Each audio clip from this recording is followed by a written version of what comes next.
Hey everyone, welcome to the 4th episode. Today we're going to go on campus, have 1-minute podcasts with students, and talk about some controversial topics. Stick to the end, because we have a great announcement and we're so excited to start this new project.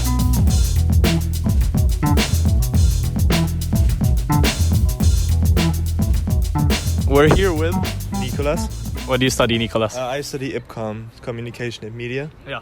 Mm-hmm. And you chose to discuss about are rich people being taxed right or enough? Yes. What do you think? I think, coming from Germany, I would say rich people are taxed enough or almost taxed enough. The only thing that I would criticize is that it's not really enforced. So rich people and conglomerates and big companies, they just evade taxes. Yeah. And I think this should be enforced more. So you think there is too many loopholes for rich people to evade taxes? Yeah, exactly. I think by doing, like I said, buying artworks and donating them to galleries, they can essentially write it off as tax. Mm-hmm. Or I think taxes are also sometimes just not focused on the right thing. Okay. That companies can buy a G-Wagon and actually get money for it instead of being taxed for such a big vehicle. Yeah. Don't you think they're already creating enough value by creating jobs and when a company starts from valuation 0 and goes to 100 billion, let's say the richest man in the company or woman has 20%. Mm-hmm. Still 80 billion has been created to society. What do you think about that? I do think that we have to acknowledge what they did for society and the jobs they created, but they being such a big company, as you say, being worth 100 million or 80 million, they also hold a responsibility. Mm-hmm. And I think that they need to take this responsibility seriously, and therefore shouldn't try to get out of something that everyone has to pay for. Sure. Donald Trump paid virtually nothing, I don't know, last 2 years. Yeah. And me going to Schiphol, having to pay €2 tax just to go to Schiphol, essentially paid more than Donald Trump, who has a net worth of 300 million or something, well, now less. Or Elon Musk, richest man in the world, probably paid less taxes than I did last year. And I think that's super unfair. But is it unfair, or are they just more informed of how stuff works and how they can evade it? Well, just being informed doesn't mean that you don't take advantage of something. They abuse the system, and being knowledgeable obviously is good. Knowledge is power. But if you disadvantage someone else with it, then I think you should be held accountable. Nice. Okay, we went past a minute, but it was a great discussion. Thank you so much.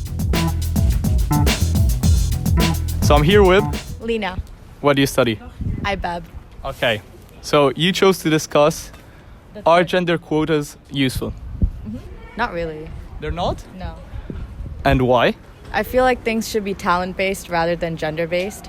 So if you're talented and you can't get into something just because you didn't meet the quota, then it's unfortunate, you know? All right.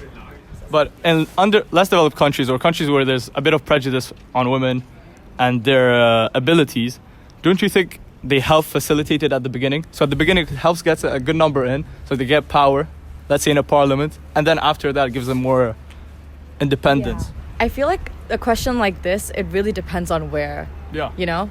Here, for example, I don't think it's that useful. But then if you're in a third world country, obviously, yeah. But you see it a lot discussed also in developed countries where they say a board or a company is all white men.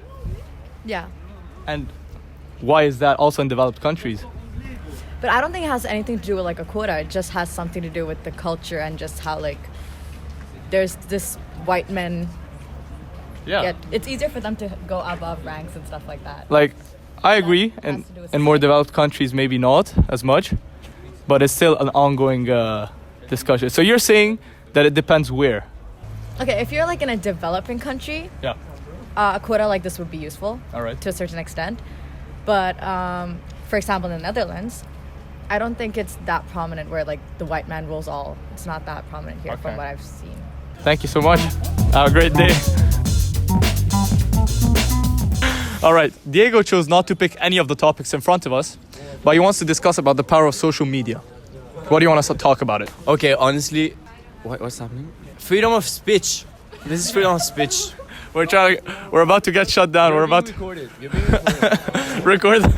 Security trying to get us off campus. And we're here at the Erasmus Center for Entrepreneurship. This is why social media is very important, you know. But social media sets a bad standard for people. No, because like then you can record this and just like spread it. Because these people like current people, you know. But do you think it's still that free? Yeah. Because I think social media are pretty good at like controlling what is being seen and what not. Yeah, but I mean we're Gen Z, you know, so it's just like fun to do it. It is fun. It is fun. But when it is controlled, is it fun? When they control not to show Palestine's... No, because I mean, like, if you start thinking like that, you're such a boomer, you know. Okay. But, like, if you just, like, you fun take with it easily. Yeah, and you have to be, like, funny and take it with humor, you know. But what do you think about the beauty standard it sets? Or just the social standard, not just beauty? Just take it with, like, humor, you know. Like, you might take it with humor. 50 no, other... but, like, everyone should. Everyone should. And, like, social media has to spread that state of mind. Do you have an ethical obligation on social media or not? Are you that free to have something... Honestly, like, I feel like you do, but people have to know that, like, all social media is, like, kind of a joke. All right. We love Diego's opinion. He wants to take it easy. Thank you, Diego. You're welcome. We're here with... Introduce yourself. Phoebe. Hi. What do you study? I study IBA. Nice. And which topic did you choose to discuss today? I chose the first one, are rich people taxed enough? Are they? I don't know. I actually think, you know, often I ask myself, should they be taxed more? Should they be taxed less? And they probably should be taxed more, yeah. But won't they just find a loophole around it? I mean, what do you mean by more? Just a percentage or enforcing them? Like, what is percentage. More? Just a percentage. But it should not be a linear percentage. Progressive. Progressive, yeah. So you like progressive tax? Yeah. But that doesn't say anything about the loopholes they create to like evade it. What type of loopholes are we The talking $1 income. Could you explain that? CEOs say that they have $1 salary and then they like get their money in some other ways where they cannot get taxed, for example. True, but like that's a conversation about like, you know, occasional things. There's always loopholes. But I think in general we should tax the rich more. But they're creating value to society. True, some aren't. They might even use the money more efficiently than the government. The government needs 3 months to decide on something, where a company does changes so fast, creates jobs so fast, scale up so fast. Why should they get taxed and give money to the government when they can make better use of it? But the company is doing good for the people, not the person. They're separate entities. So the company is taxed according to what they do. Yeah. The individual should be taxed according to their salary from that company, which is fair. You sound like a Web3 supporter. What's Web3? Yeah, we don't care about that today. But good discussion. But for example, actually, last one. A company that produced boats. Yeah. Has their like garage or whatever you call it for boats behind a bridge where their own product does not fit. And now the richest man in the world had to pay the government to make it higher. But that was a company mistake. He's taking it out of his own pocket to fix the country's infrastructure. Yeah. Why are they getting taxed so much? They're great. But they're still having a lot of income. Like, they still have so much residual income, so they can be taxed a lot. And their tax is also being used to help the lives of those who are not enough, so we can help them. Exactly. You know? Phoebe helps people through Smack. Yeah. Shout out to Smack. Let's use ECE's account to promote it. Thank you for the talk. It should be 1 minute, but we went a bit longer. It was an interesting conversation. Definitely. Worth the extra minute. Great. Thank you, Yuri. Have a great day, guys. Alright guys, thank you for watching. If you enjoyed, smash that like button and leave a comment what you enjoyed the most, follow, and we'll see you on the next podcast. The podcast, The Dropout Plan. It's coming out soon. We're gonna have talks with founders, with me. entrepreneurs. See you.